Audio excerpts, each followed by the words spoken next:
Welcome to the EdTech Throwdown. Join us, Eric Geis and Nick Johnson, as we dive into today's best EdTech tools, tips, and practices. We do the research so you can teach your class. Remember to follow us on social media like Instagram, X, or Facebook by looking for the handle at EdTech Throwdown. Now please enjoy the show.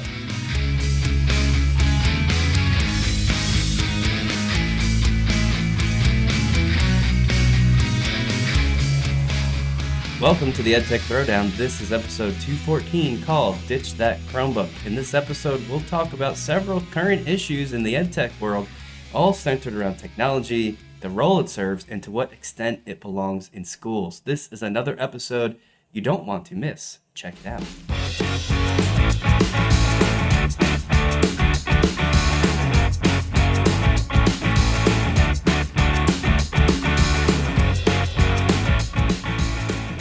All right, so we're back with episode 214.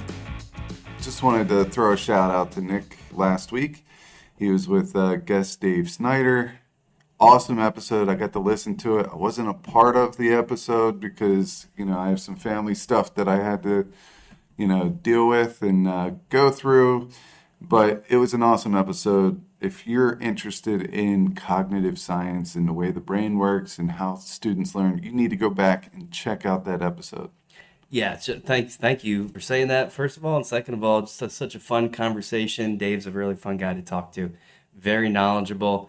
I don't know if it came off in the episode, but he just knows so much about that world. And I hope that episode was to people what it was for me. It's just like a springboard of information, knowing that what cognitive science is and what people are currently researching. And then at the very end of the episode, I know that's sort of when listeners start to trail off because it's like the end of their commute generally, so they don't have time and don't always get back to it. But the resources we listed there, or just go straight to the show notes for them, phenomenal. So yeah, it was super fun to do. Thanks again, Dave Snyder, for joining me for that. I was super bummed.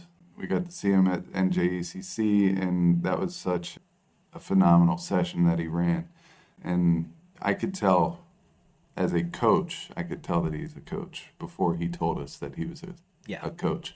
Just the way that he approaches things and tackles issues and stuff like that. So that was an awesome episode. I was very happy after listening to that episode because you guys nailed it. So good job there. As you could see from the intro to the episode, this title is Ditch That Chromebook.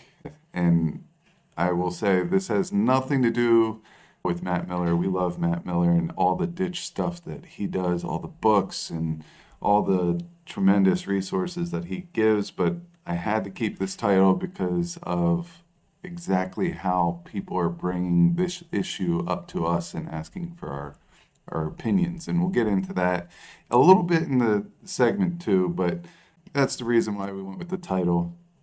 Matt Miller, we love you and your stuff.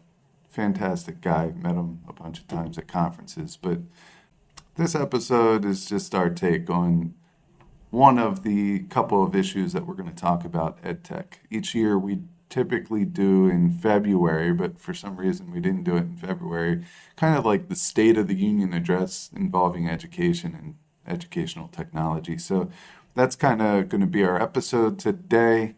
I think this is a good one just to reflect on a little bit. Teachers need to reflect on their practice, and we have to change with the times. And I know Nick and I probably don't agree on every single topic. At least I'm hoping we don't, otherwise it might be a long, boring episode, but I'm pretty sure that we don't. But yeah, we're going to get into that in segment 2, but before that, we're going to take a listen to the Teacher Podcast Network. This podcast is a proud member of the Teach Better Podcast Network. Better today, better tomorrow, and the podcast to get you there. You can find out more at teachbetter.com/podcasts. Now let's get back to the episode. So we're back with segment 2, and in this segment, we're going to just kind of discuss a couple of the EdTech topics that keep coming up, whether it's in our school, at professional developments, ones that we see in the New York Times or other areas of the internet. We're going to talk a little bit about it, and we're going to see where we kind of land on it and try to give some justification as to why we land on the side that we land. Yeah, and the first one of those we'll jump straight into is something I know for sure we've attacked this subject before in a lot of different ways. We're talking about, of course, AI in schools, and specifically here, though, it's not like how to use it. It's not our favorite tools. It's not one of the many, I don't know, dozens of episodes that we've covered so far. It's specifically to block or not to block, because this is a question that our district is trying to figure out right now. This year, and just in the past few months, we have decided actually to block AI. Not all, but I guess most, we'll say. So that as long as the students are on their school-issued device, on a student network, they cannot use any AI tools other than securely, which is the I don't know, what would you call securely? Like a monitoring? Yeah, it monitors, but it will redirect students from any AI site to go back to securely, so they're in an established area. I mean, really, if you are familiar with Magic School, it's like a Magic School classroom, but there's a lot of limitations. Yeah, it'd be like a really crappy Magic School. And I'm not knocking securely, they're just not trying to do all the things Magic School does, but they can work with securely because their teachers can monitor the conversations. We are not blocking Magic School for the same reason. Teachers can monitor the conversations, and school AI is the other one. So the question is that the way to go, or is it not? And it's a weird one because we're probably going to disagree, but at the same time, I literally see both sides, and my mind can be changed from minute to minute, day to day on this issue. So, I don't know, maybe I'll let you start off with this thing. No, I want you to start off, but I want you to actually, if you had to choose one way or another, don't be wishy-washy. That's a little cowardly. All right. Pick a side. You need to pick a side. You're the administrator in this situation. What side do you go with and why? So if I'm picking a side, because you're right, let's not be wishy-washy about it. Largely, these days, I tend towards being a little more down on AI in the negative side. So I'm going to go block for this one. Not fully, but almost fully, and say pretty much what we're doing now, which is only open under specific websites and tools that can be monitored. And I'll tell you why. The people that we're dealing with are not adults, they're children. And I think the level of maturity and trust that you put in them to use something like ChatGPT or Gemini appropriately has to be extremely high, to a level that most of them are probably not capable of. So a lot of the times we'll hear the arguments we got to teach kids how to use AI because that's going to be the world they're in. They have to use it in their jobs, and they're going to be competing against other people who are using it effectively. So they need to know how to as well. And I agree with all that. However, they are kids. And I think we can still accomplish that using safe tools with guardrails. And all of this stems back to my larger concern. This is the last thing I'll say before what I'm pretty sure you're going to do, which is give me the opposing view. I just worry about what it's doing to their brains. I already see it in myself. Anytime I have a problem or something I can't figure out, my new go-to is not me thinking about it. My new go-to is, let me ask ChatGPT or Gemini. And I just don't think that's a good road for the human mind. I learn a lot from it for sure, but I'm worried about that.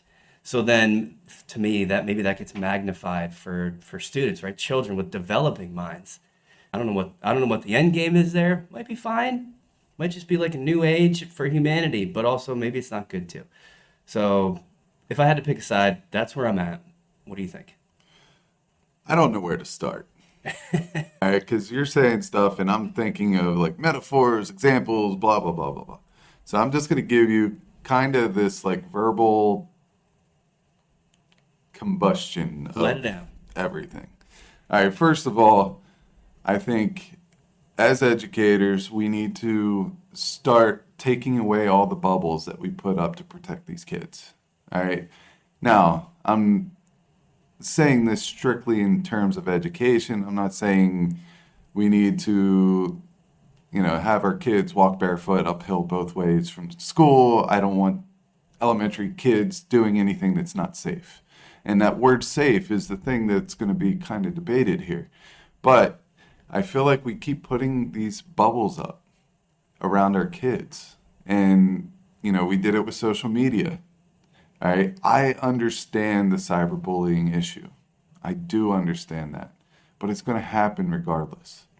All right. I understand the cheating with AI. That's going to happen. And it's going to be if a kid wants to cheat, he could find a way to cheat. I saw a kid, and this was not at our school. I'll just throw this out there. I was observing somebody else on one of our days off, and I saw a kid basically rubbing his fingernails, and I'm pretty sure he wrote on pencil on his fingernail, and as he did a brain dump onto his paper, he erased it. Right. Clever, but a kid that wants to cheat is going to find a way to cheat. All right. Our job as teachers is to make sure that, A, we let these kids fail in a safe space. All right. If they do something that is not appropriate with AI, we call them out on it. We make sure that they know right from wrong there. All right. I don't really think this debate is appropriate at elementary school level because for the most part, the teachers, a lot of these kids, even though more kids are getting cell phones at the elementary age, which is another debate in itself, I feel like the teachers at the elementary levels have pretty good reign of when technology is used there. All right, so it's not really there. At the middle school level, I really only see very small amounts of use cases where that would be appropriate even to have it there. But once you start getting into these more challenging courses of AP and stuff like that, where these kids need to get information quickly, all right, and they need to work with that information, I don't see the issue. My point here is this. You said that kids aren't thinking for themselves, okay, and you're not thinking for yourself. And you go to, ChatGPT or something like that. And how's that helping them? Well, the kids, where are they going to go? They're going to go to the book, or they're going to go to your slide deck, or they're going to go somewhere there. They're not going to be thinking through this problem without getting a little bit of help. And to me, the thinking through the problem is more important than knowing how to go get the information. All right. So I'll put this in an example. My wife is a vet. I think I brought this up before. She's a veterinarian. If they can lock down the big book that says all the symptoms, and it kind of like you put in the symptoms and then you get it narrowed down to whatever illnesses that it could possibly be and how to treat it. If they could put that book locked into an AI thing, the veterinarian types it in and it kicks out the 8 different illnesses, and then it has like a little checklist there of, all right, are you in the Northeast? Yeah, okay, we can't eliminate this tick-borne illness and stuff like that until you get to the root of the cause. I would rather have that vet do something that is more time effective than have her or he go into a book and look up all this stuff that is readily available. I'll do another argument. How often do you use your GPS? All the time. When do you go to Google Maps and print out directions anymore? When's the last time you got a map out of your glove box and you looked on a map how to get places? Right. So you're allowing other pieces of technology do the work for you, but in this case, I don't think it's the information that you're obtaining or how you're obtaining that information. I think what we can't afford to lose as educators is the ability to think through problems. So I have no problem with AI being used in the proper way, and we have to teach in that way. So, for example, I just made an AP biology test assistant. So if a kid is looking at his or her notes and there's a cellular pathway that they don't understand, they go to that test assistant, and they type that in. And in that bot, I already have it, so they're not giving the answer. It's helping you have guided questions to see what you know, build on what you know, so you can get to the answer. And then if you want to try a multiple choice problem on that topic, you could say, provide me with a multiple choice, AP Bio multiple choice problem. That problem will show up, and then they could start going through the answers. And then if they get the correct answer, it reaffirms them why that is the correct answer. If they don't, it says something like, think about it this way.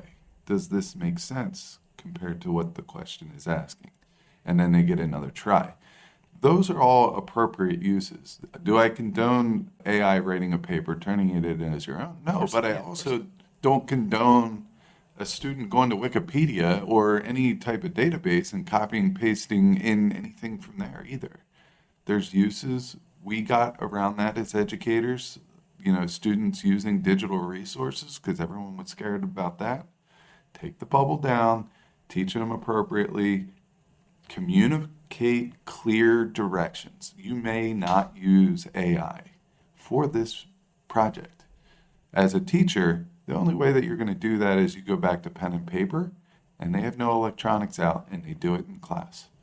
So what that might make you do is shift the way that you teach. All right? You're going to have to write a paper on this topic.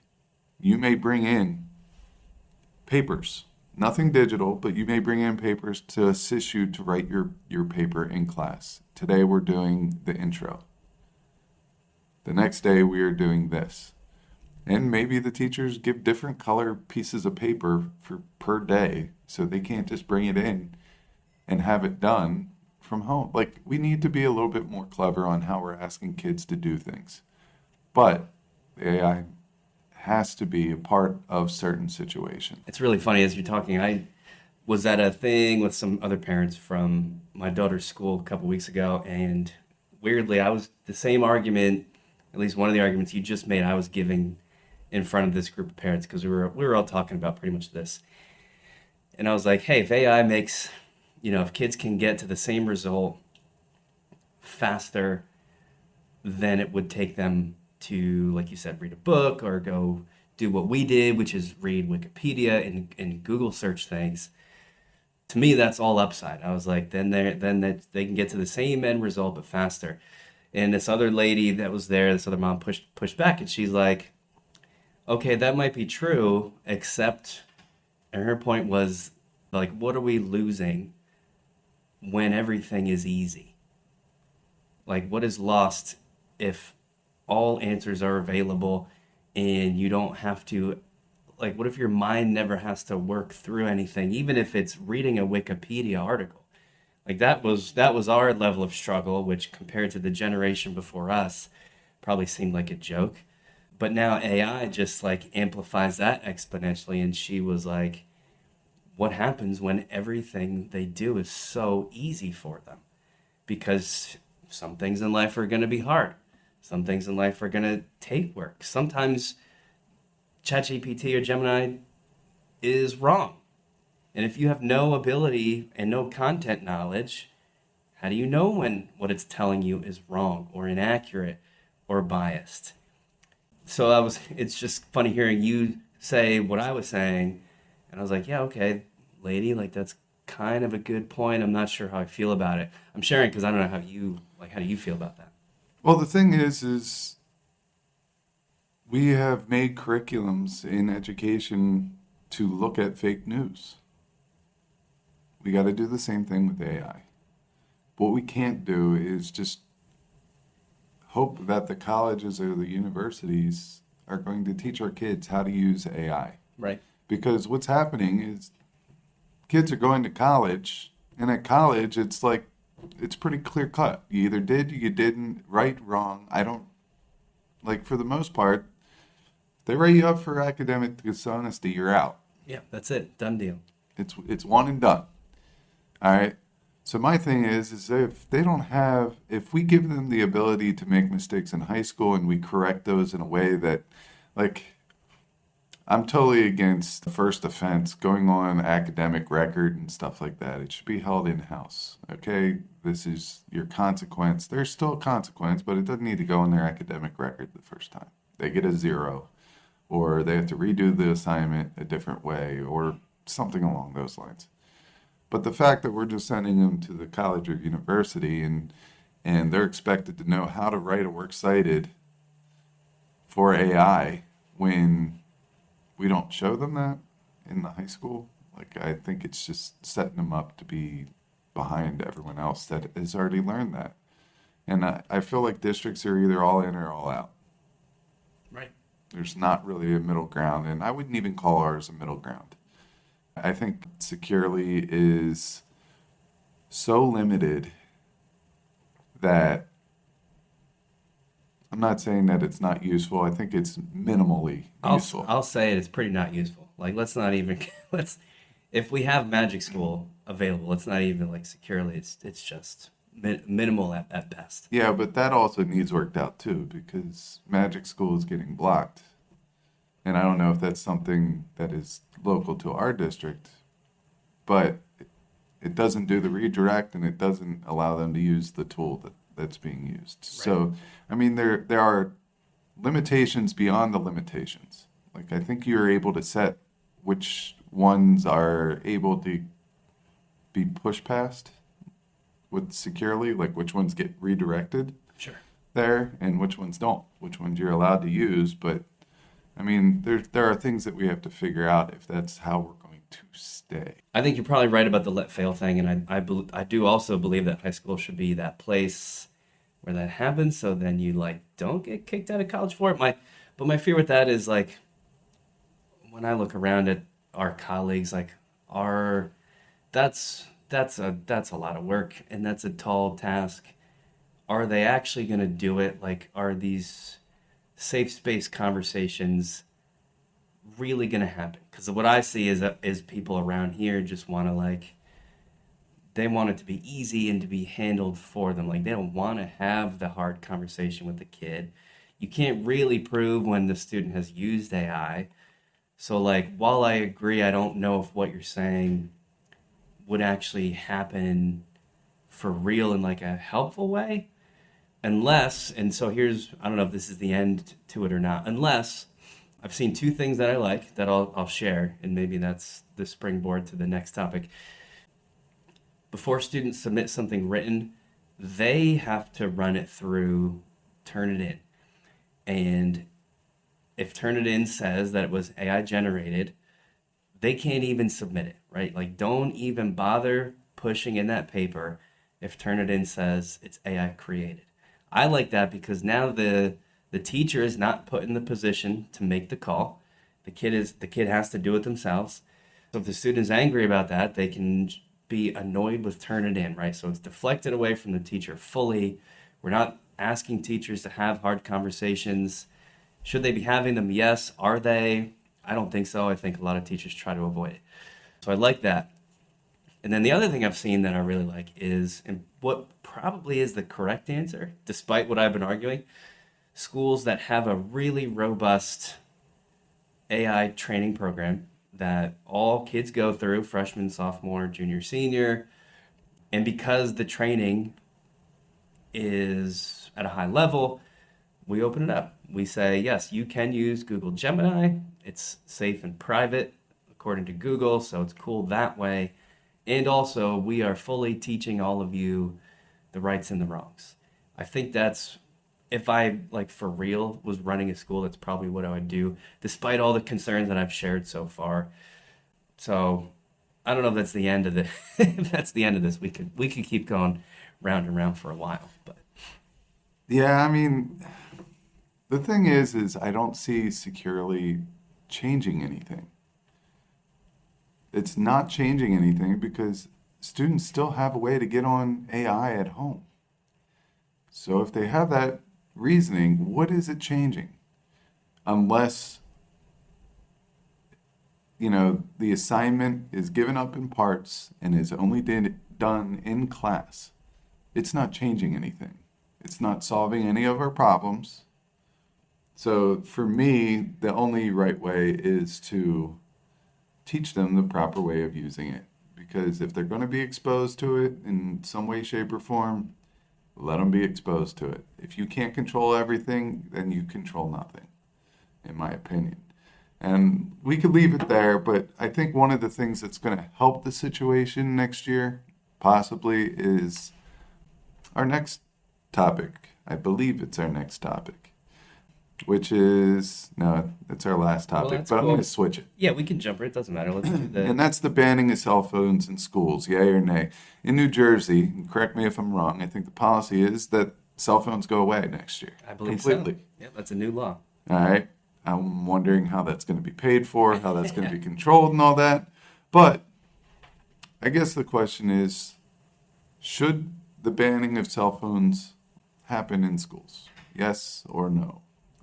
Do you want me to take this one first, or do you You take it first, because I don't know what you're gonna. I really don't know what you're gonna say. I'm not sure if we've talked about this one in advance. Yeah, I think it depends on our next topic as well, but I'm going to say that I am 100% okay with cell phones going away. I don't care. That's fine. I mean, the thing is most of us have one-to-one devices, or we have ways of getting our hands on technology throughout the day. I think teachers that want to do that, that's great. I think one of the arguments is that kids are on screens all day with their one-to-one devices. I think taking the cell phones away will limit that a little bit. It's a lot easier to see a Chromebook or something larger out than it is to see a cell phone. They get creative, clever.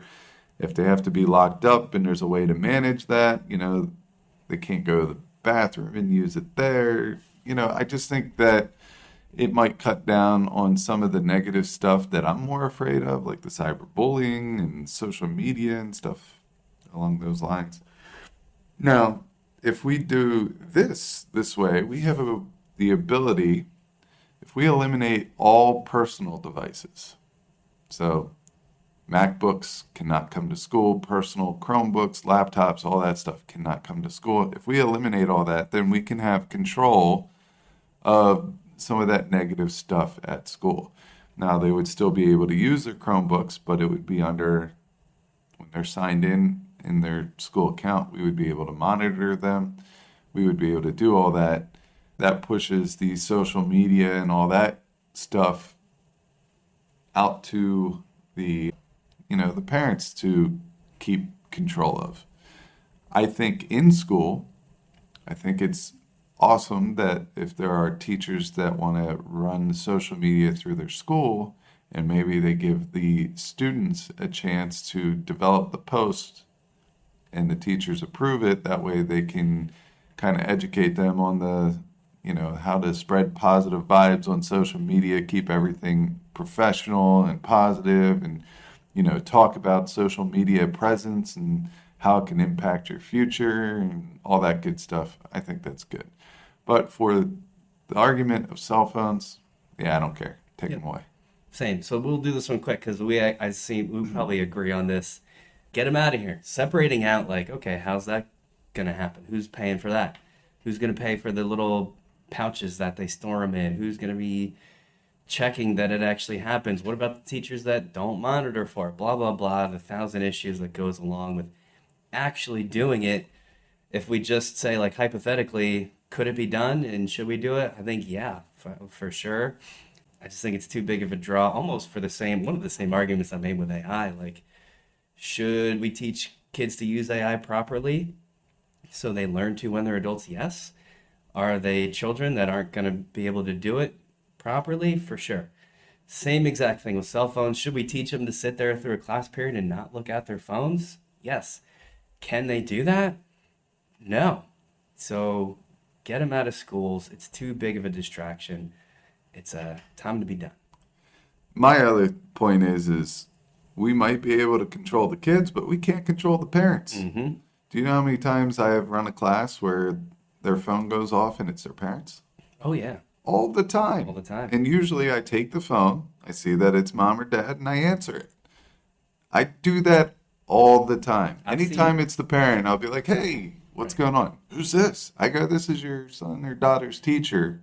We're in the middle of class. You mind if I put you on speaker? Right.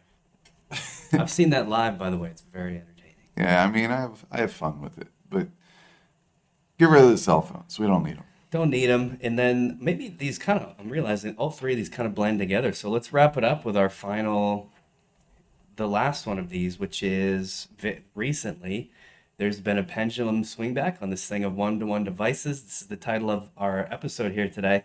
Ditch that Chromebook, because there's a lot of schools that are saying ditch that Chromebook. A lot of the times this is led by parent groups. I heard one a few weekends ago when we were doing like an AI presentation on a weekend. The parents were in there organizing about, just like getting rid of the Chromebook thing. And I do agree that it's bad for developing brains to be in front of screens all day, but I don't know I think I'm sticking with one-to-one. Like I don't know if our students here and by the way, we do have one-to-one devices. I don't see them in front of a screen all day, every day. Like, is that happening? Like in some classes they are, but not in my class. Like they're sitting there with a worksheet some days and doing labs other days and making posts. Like is this a concern for schools? And maybe I just don't know. But certainly if there's a school building out there where a kid has the Chromebook screen in front of them from bell to bell, that's a problem. But I don't know if the problem is the one-to-one device. I think that's a problem of maybe those teachers need to change up what they're doing so the kids aren't looking at a Chromebook screen. This is like an issue that I didn't even know was an issue, if that makes sense. You know what I'm saying? I know exactly what you mean, and this episode was because someone sent me a picture, and it was a picture of a Chromebook, and then they used their finger to write "ditch that Chromebook" on their question mark. Okay. And then they sent me a follow-up question. In all honesty here, they are not a teacher. They're not in education. They're in business. Right. All right, it's one of my friends, and they're under this assumption that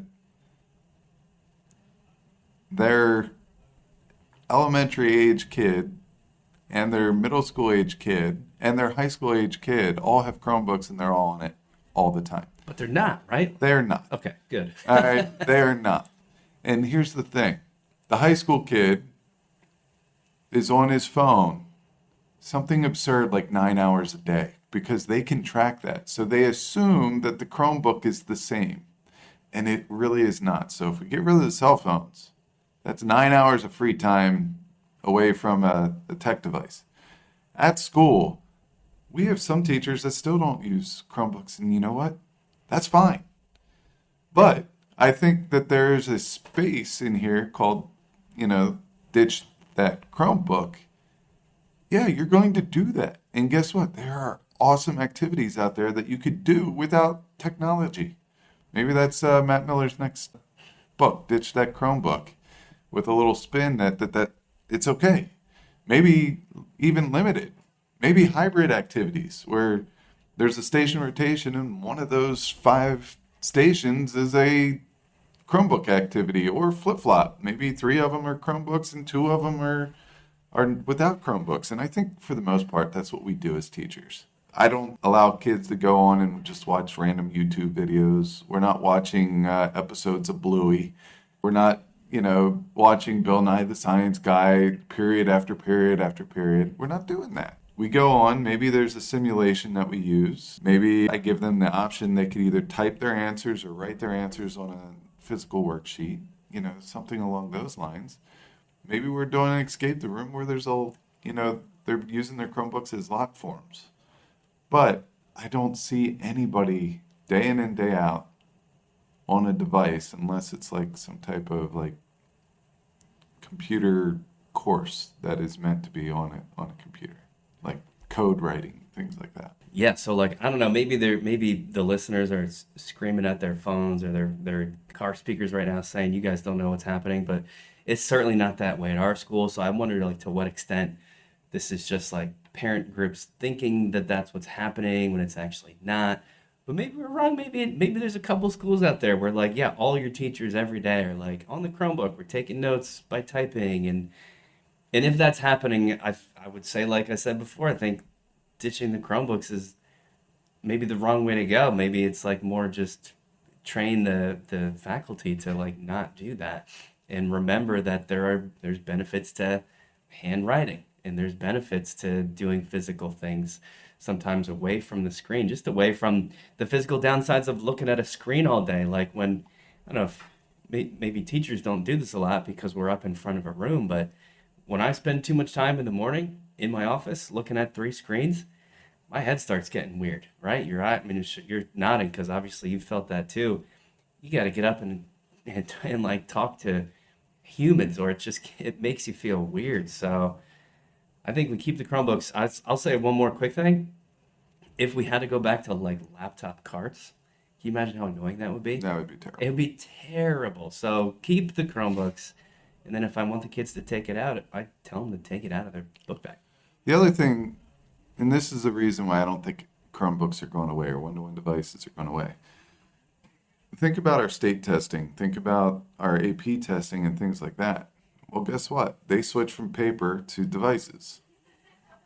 So, I mean, I feel like we're not going to go away from the state test on a computer, so if we have to have those devices already, why not just keep them? Yeah, that's a good point. What are they going to do? Have enough laptop carts for every kid? Yeah, I mean, educate the staff that, these can be powerful tools if used in the right way. And the only other thing that I want to say is the Chromebooks they're a powerful device. It's a powerful teaching tool. Remember that every student learns differently. I have terrible handwriting, so I prefer doing all my presentations and anything that I'm going to give to kids digitally before I do it. If they had to decipher my handwriting on a board, that's just a nightmare for everybody. So what I'm kind of saying here is like, remember that Chromebooks are a differentiation tool. If you use them all the time, those kids that don't learn well through digital devices are at a disadvantage. Or if you don't permit them to use the Chromebook, the ones that need that Chromebook to thrive in your class, to make it a more level playing field, well, what are we doing? We're just putting them at a disadvantage. So I think there needs to be some flexibility there. I'm going to say Chromebooks can stay, cell phones can go, bring on the AI. That's where I'm at. I'm going to say less AI, so I think we still slightly disagree on that. But like in a general theme to this episode, it's almost as if the answer is in, surprise, surprise, moderation. Just like with anything else, we can have one-to-one Chromebooks, but they shouldn't be staring at them for 8 hours a day while they're here. We can have some AI with guardrails and like a well-trained student body and a good, robust education program and staff that actually monitor it and change their teaching practice now that the world has shifted. I don't know if the cell phones require moderation. I think we both pretty much agreed to get them out of here. But like at the end of the day, I think that's always the safest message, and that's pretty much what we're landing on with these issues. All of this stuff remains to be seen, how it all ends up. So maybe we have the same conversation in like, I don't know, a year, 5 years, and see where it lands. But that's going to wrap it up for today's episode. As always, thank you for listening.